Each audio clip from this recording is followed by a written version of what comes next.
반갑습니다. 구독자 여러분, 그리고 영상을 처음 시청하시는 여러분, 패션과 문화 컨텐츠를 제작하는 BPL입니다. 소중한 시간 투자해 주셔서 감사드립니다. 이번 컨텐츠는 우라하라 스트리트 1세대에 대해 한번 알아봤습니다. 어떤 인물이 활약했고 어떤 브랜드를 만들었는지 영상을 통해 알아보시죠. 우라하라 스트리트는 언제부터 시작됐을까요? 1905년 러일 정쟁에서 일본의 승리로 일본의 근대화 속도는 세계가 놀랄 만큼 발전을 하게 되며 제2차 세계대전 이후 서양 문화의 영향을 많이 받았습니다. 미국, 영국, 프랑스 등 서양 복장에 대한 리서치를 하며 연구와 보존 등 많은 노력으로 일본의 자리를 잡게 됩니다. 서양 문화에서 많은 영향을 끼친 일본은 패션을 떠나 다양한 예술들을 접목시켜 발전하기까지 합니다. 당시 젊은 친구들은 선호했던 복장이었지만 어른들은 달갑지 않아 했죠. 하지만 일본에선 서양 복장이 유행이었습니다. 주로 직장에서 착용을 많이 했고 시간이 지나면 지날수록 길거리의 젊은 친구들 그리고 어른들까지 서양 복장 매력에 푹 빠졌다고 합니다. 이후 엄청난 발전으로 실력 있는 디자이너들이 줄곧 탄생합니다. 겐조, 꼼데가르송, 요지야마모토 등 일본 전역을 비롯 1970년에서 1980년 파리에 공식적인 데뷔를 하게 됩니다. 일본 패션을 서양에 당당히 알리는 계기가 된 것이죠. 서양 패션에서도 일본 패션에 적지 않은 충격과 영향을 받았습니다. 일본 문화의 특유 디자인과 전통적인 의상으로 깊은 인상을 남겼죠. 파리 컬렉션을 치른 일본 디자이너들은 아이덴티티가 가득한 디자인들 혹은 예술 경지에 다다른 느낌의 컬렉션으로 이목을 끌었고 일본에서도 유명 디자이너 브랜드로 활약을 했습니다. 하지만 1990년 일본은 당시 펑크, 힙합 등 다양한 문화들이 대중적으로 자리를 잡았고 1993년 하라주쿠 뒷골목, 다케시타, 즉 우라하라 지역의 젊은 친구들이 모이기 시작합니다. 우라하라는 우라하라주쿠의 줄임말로 숨겨진 하라주쿠라는 뜻을 가지고 있습니다. 오묘합니다. 젊은 친구들은 춤, 자전거, 스케이트, 힙합 등 우라하라 길거리에 나와 문화를 즐겼고 스트리트 스냅도 큰 활약을 했습니다. 이러한 문화들이 자리를 잡으면서 패션에 열망 있는 친구들이 당시 임대료가 적은 우라하라 뒷골목을 기회 삼아 샵을 오픈하고 브랜드를 만들었습니다. 전설들의 시작이죠. 유스들에게 큰 놀이이자 쉴 곳 많은 지지를 받으며 브랜드와 샵을 운영하게 됩니다. 그리고 우라하라 중심엔 후지와라 시로시가 있었습니다.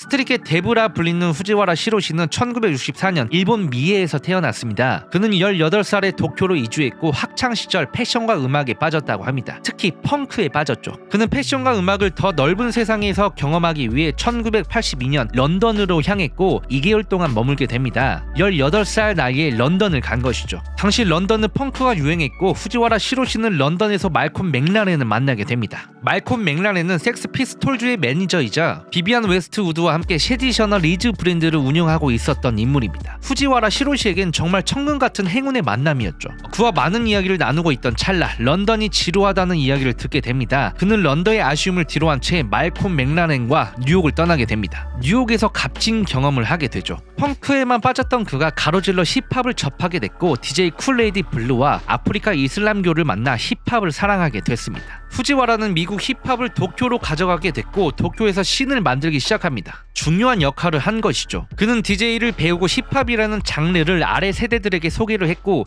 이후 마음에 맞는 친구들과 함께 힙합 그룹 타이티 펑크를 결성시킵니다. 당시 실제 일본 힙합에 큰 인기를 끌었다고 하죠. 후지와라는 이러한 경험을 토대로 패션과 음악이 합쳐졌을 때 정말 성공적이다라고 이야기를 했습니다. 후지와라는 음악을 접하고 패션을 시작했다고 해도 과언이 아닙니다. 음악에서부터 영감과 영향을 받고 브랜드를 전개했죠. 어떤 문화를 접하느냐가 가장 중요하고 가장 빠른 길입니다. 운도 따라줘야 하죠. 혼자서 개척할 수 있는 방법을 찾아야 합니다. 나만의 것을 만들고 나만의 커뮤니티를 생성해 그 문화를 이끌고 가는 게 가장 좋은 방법이죠. 후지와라 시로시는 일본 유명 디자이너 이세이 미야케, 레이가와 쿠보, 요지야마모토 등과 달리 다른 길을 선택했습니다. 그는 빈티지 의류를 사랑했고 당시 힙합과 스케이트보드를 좋아했지만 접하기 어려운 상황 속에서도 계속해서 관심을 가지고 씬을 만들려고 노력을 했습니다. 서두의 이야기들이 음악과 패션이 결합되면 엄청난 힘이 생긴다는 걸 굳게 믿고 있었던 것이죠. 미국 여행을 하는 동안 이것저것 먹고 놀면서 다양한 문화를 즐기고 있던 찰나 우연히 스투시 설립자 쇼온 스투시를 만나게 됩니다. 우연히 쇼온 스투시를? 후지와라 시로시는 쇼온 스투시에게 고민 상담을 신청합니다. 어떻게 하면 일본에서 문화를 움직이고 실행할지 구체적인 이야기와 계획을 세우기 시작합니다. 고민 끝에 쇼온 스투시는 스투시의 명예전당 인터내셔널 스투시 트라이브에 후지와라를 명예회원으로 등록시켰고 그는 도쿄로 돌아 우라가 친구들에게 이 영광을 알리기 시작했습니다. 스투시 제품을 선물하기도 했죠. 힙합 그룹 타이티 펑크의 멤버 칸 다카기와 후지와라가 만든 일본 잡지 다카라지마의 라스트 오지 프로젝트를 실행해 스케이트보드 브랜드, DJ 장비 등 다양한 주제로 이야기를 다뤘습니다. 라스트 오지는 시즌2까지 가면서 뽀빠이와 TV에서도 편성되어 큰 인기를 끌었습니다. 후지와라 시로시는 이러한 경험을 토대로 브랜드를 제작하기 시작합니다. 드디어 브랜드를 만들기 시작하죠. 펑크를 사랑했던 후지와라는 언더커버 준 타카하시와 함께 AFFA를 생성시킵니다. AFFA는 말콤 랭라렌과 비비안 웨스트가 런던에서 전개했던 샵 섹스에서 영감을 받았고 제품을 재발매하지 않도록 설정해 한정으로 컬렉션을 선보였습니다. 후지와라가 런던에서 느꼈던 펑크 문화를 고스란히 의류에 담은 것이죠. 런던의 펑크는 압동적이고 개성이 넘치는 스타일이기 때문에 자칫하면 일본에서 호불호가 강하게 불 수도 있었지만 밸런스를 잘 잡아 풀어갔습니다. 이후 동생들을 서포트하면서 1995년 후지와라의 독립 브랜드 군 이너프를 설립합니다.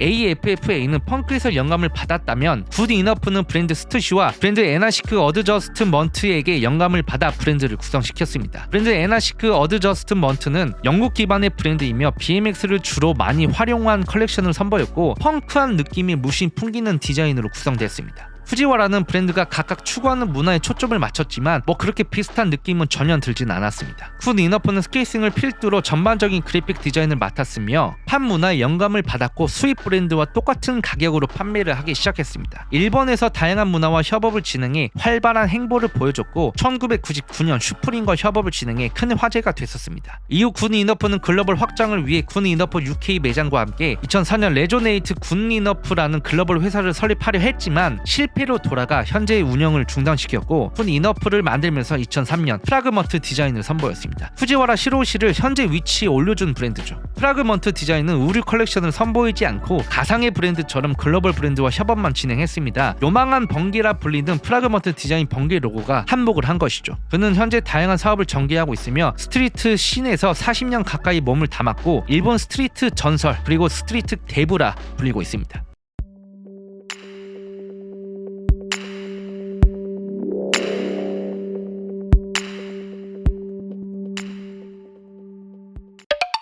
토모야키 나오고는 간호사 어머니와 간판 사업을 하시는 아버지 사이에서 태어났습니다. 니고는 어렸을 때부터 장난감을 좋아했고 자연스레 음악과 패션에 빠졌습니다. 그는 패션을 공부하기 위해 도쿄 패션 컬리지 대학에 입학을 하게 됩니다. 패션을 배우기 위해서 학교를 선택한 것이죠. 당시 동기였던 준 타카하시와 함께 패션의 꿈을 꾸게 된 것입니다. 준 타카하시는 후지와라 시로시와 함께 라스트 오지 플랫폼을 통해 활약을 하게 되고 자연스레 니고도 참여해 이끌어가게 됩니다. 니고는 라스트 오지 시즌2를 개편시켜 뽀빠이 매거진에서도 활약을 펼쳤죠. 그들은 처음부터 패션 브랜드를 런칭한 것이 아니라 패션에 관련된 문화를 공부하기 시작했고 칼럼을 제작했습니다. 문화에 대한 이해도를 높이기 위해 노력을 한 것이죠. 라스트 오지에서 많은 걸 배우고 많은 걸 깨달았습니다. 니고는 준 타카하시와 함께 1993년 노웨어라는 매장을 오픈했습니다. 드디어 움직이기 시작한 것이죠. 노웨어는 스트리트웨어 브랜드부터 빈티지, 운동화, 액세서리 등 흥미롭고 독특한 아이템들을 판매했습니다. 당시 후지와라는 니고에게 색다른 닉네임이 필요할 것 같다고 조언을 했습니다. 니고는 곰곰이 고민하던 찰나 주변 옷가게 사장님들이랑 친분이 있었는데 한 사장님이 후지와라 시로시를 닮은 것 같다고 해서 2인자 2호라 칭해 니고라는 닉네임을 가졌습니다. 어느 날 니고는 우연히 혹성 탈출 영화를 5번을 봤다고 합니다. 5시간도 아니고 5번을 본 이유가 있었을까요? 혹성 탈출의 영감을 받아 브랜드를 만들려고 한 것이죠. 바로 베이핑 F 베이프입니다.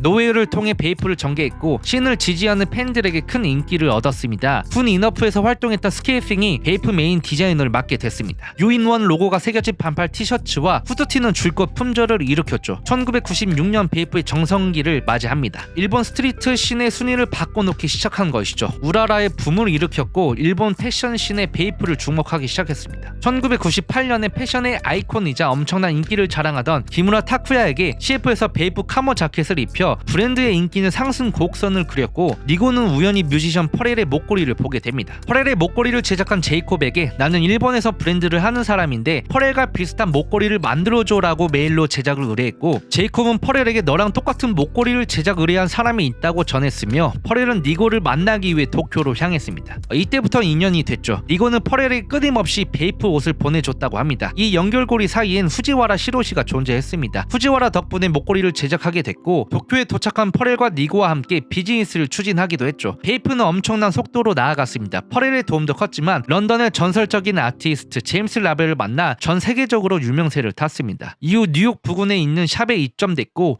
완판을 일으켰으며 1990년 일본 내에 6개 매장을 운영하면서 가속도를 붙여 매출을 일으켰습니다. 그리고 1990년 말 홍콩에 매장을 하나 열었습니다. 니고는 계속해서 매장을 오픈했습니다. 2003년 런던 매장을 오픈하면서 퍼렐과 BBC라는 브랜드를 런칭했고 2004년 뉴욕 매장을 오픈 등 많은 R&B 아티스트들이 매장을 방문해 다시 한번 베이프의 인기를 실감했습니다. 하지만 베이프도 위기가 찾아왔죠. 베이프는 카테고리를 넓혔습니다. 카페도 만들고 아트 갤러리, 아동복 등 많은 아이템들을 생산해 더욱더 넓혀갔지만 쉽진 않았습니다. 2009년이 되자마자 니고는 위기를 맞이했고 CEO 자리에 물러났습니다. 빠르게 물러났고 월스트리트 저널은 2010년까지 베이프는 1억 1천만 엔, 약 11억 5천만 원이 사라졌다고 이야기를 했습니다. 일본을 대표한 스트리트웨어 브랜드가 무너지는 순간이었고 인기는 점점 사라지고 있었죠. 하지만 베이프의 산소 호흡기를 달아준 건 홍콩이었습니다. 2011년 2월 1일 홍콩의 패션과 IT 회사 기업 베이프를 사들였습니다. 현재 베이프는 글로벌 브랜드와 협업을 진행하고 다양한 아이템들을 선보여 여전히 활발한 행보를 보여주고 있습니다. 이후 니고의 행보는 브랜드 휴먼메이드를 설립했습니다. 휴먼메이드는 1960년 이전 미국 빈티지 문화의 영감을 받았고 미스터 포토라는 온라인 샵에서 첫 런칭을 진행했습니다. 스트리트와 아메카지의 밸런스를 잘 잡은 것 같습니다. 1960년대 미국 작업복을 사용하던 회사의 빈티지 원단을 사용하면서 브랜드의 아이덴티티를 강조했죠. 휴먼메이드는 글로벌 스포츠 브랜드 아디다스와 파트너십, 실력 있는 기업들 그리고 아티스트들과 손을 잡고 제2의 전성기를 보내고 있습니다.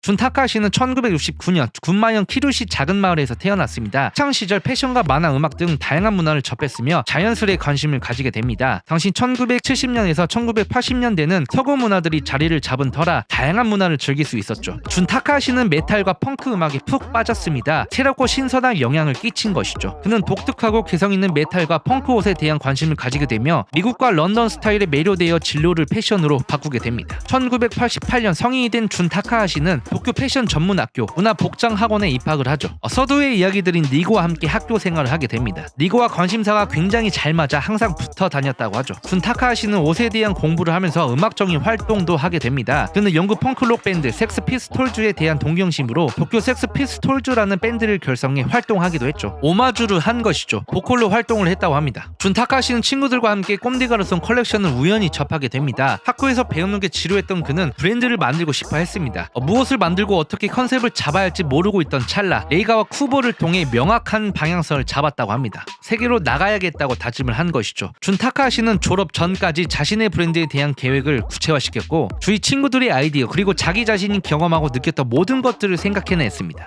1991년 졸업 후 언더커버라는 브랜드를 설립했죠. 언더커버의 이름은 비밀스러운 분위기를 풍기고 싶다 해서 지었다고 합니다. 처음 언더커버는 준 타카하시가 직접 커스텀한 제품들로 빈티지 티셔츠와 후드티 등 판매를 하기 시작했고 그의 친구인 니고와 함께 노웨어라는 샵을 운영하게 되면서 한쪽은 언더커버 제품 또 한쪽은 니고가 큐레이팅한 제품들로 구성시켜 샵을 운영하게 됩니다. 준 타카시는 후지와라 시로시의 지원으로 문화에 대한 경험과 실력을 쌓게 되며 1994년 언더커버의 덩치를 키워갔습니다. 1994년에서 1995년 도쿄 가을 여성 컬렉션에 데뷔를 하게 되며 2000년 주식회사 언더커버를 설립합니다. 당시 누리꾼들은 도쿄에 슈프림과 샤넬이 합쳐진 브랜드가 있다라고 이야기를 했고 말콤 맥라렌과 비비안 웨스트의 후계자라는 말까지 나왔습니다. 그만큼 펑크에 대한 이해도가 높았고 고딕, 바로크, 그로테스크 등 다양한 장르를 미학으로 융합시켰습니다. 준 타카시는 음악을 좋아하는 디자이너로 항상 플레이를 틀어놓는다고 하며 재즈를 들으면 재즈에 맞는 디자인, 그 다음 디자인을 위해 음악을 찾는다고 합니다. 주마다 자신의 메일로 음악을 보내주는 사람들도 있다고 하죠. 레이가와 쿠보도 언더커버를 지켜보고 있었고 많은 지지를 했다고 합니다. 특히 해외에서 데뷔를 하자고 설득까지 했다고 하죠. 설득 끝에 언더커버는 2002년 파리에서 데뷔를 하게 됩니다. 당시 자리에 있었던 모든 사람들의 관심과 이목을 끌었고 북미와 유럽에서도 서서히 성장의 가도를 달리게 되죠. 2010년 글로벌 스포츠 브랜드 나이키와 손 손을 잡고 다크소울 라인을 만듭니다. 다크소울은 나이키의 기술력을 베이스로 준 타카하시의 디자인이 들어간 라인들이며 일본어로 역주행이라는 단어입니다. 그는 도쿄에서 요요기 공원을 매일같이 10km에서 15km를 달린다고 합니다. 모든 사람들이 공원을 시계 방향으로 돌지만 그는 시계 반대 방향으로 달린다고 하죠. 다크소울의 컨셉은 서두의 이야기들인 준 타카하시 삶의 방식이라 말할 수 있는 러닝을 중심으로 진행됐고 러닝의 복장을 순식간에 패셔너블하게 표현할 수 있도록 전개합니다. 다크소울은 준 타카하시의 재미있는 놀이였습니다. 언더커버에서 보여주지 못한 새로운 모습들을 다크소울에서 풀어갔으며 최고의 퍼포먼스를 위해 적극적으로 참여했고 그의 디자인 철학과 감각적인 디테일 등 완성도를 높였습니다. 패션도 패션이지만 러너의 중심과 관점에서 디자인을 풀어갔고 달리기 및 기술 요소들에 더 집중하여 제품을 제작한다고 합니다. 혁신적인 기술이 포함되어 있죠. 실제로 준 타카하시는 도쿄의 GIRA라는 러닝 크루를 설립해 새롭게 발매되는 다크소울 컬렉션 제품들을 친구들에게 직접 착용시켜 테스트 후 단점과 장점을 보완한다고 합니다. 나이키의 든든한 지원으로 모든 것을 할 수 있다고 하죠. 준 타카하시의 언더커버는 어느새 글로벌 브랜드로 성장했습니다. 세계적인 스케이트보드 브랜드 슈프림과 협업을 진행했고 닥터 마틴 그리고 영원한 파트너 나이키와의 프로젝트가 큰 이슈가 됐죠. 걷잡을 수 없을 정도의 브랜드로 성장했고 일본의 전설적인 브랜드로 꼽히고 있습니다. 그는 더 이상 펑크를 듣지 않는다고 합니다. 그렇습니다. 한번 정리를 해보자면 후지와라 시로시와 니고 그리고 준 타카하시는 우라하라의 핵심적인 인물이었고 후지와라 시로시의 컨택으로 네이버후드의 타키자와 신스케 그리고 그의 친구 더블탭스의 니시야마 테츠가 합류하면서 우라하라는 더욱더 유명해졌습니다. 그리고 그래픽 디자이너 스케이핑의 활약이 매우 컸죠. 스케이핑은 현재 카브햄트 디렉터로 매우 활발히 활동하고 있습니다. 전체적으로 모든 브랜드들은 음악과 매우 관련이 깊은 것 같습니다. 패션 브랜드를 하려면 음악을 무조건 접해야 할 정도인 것 같습니다.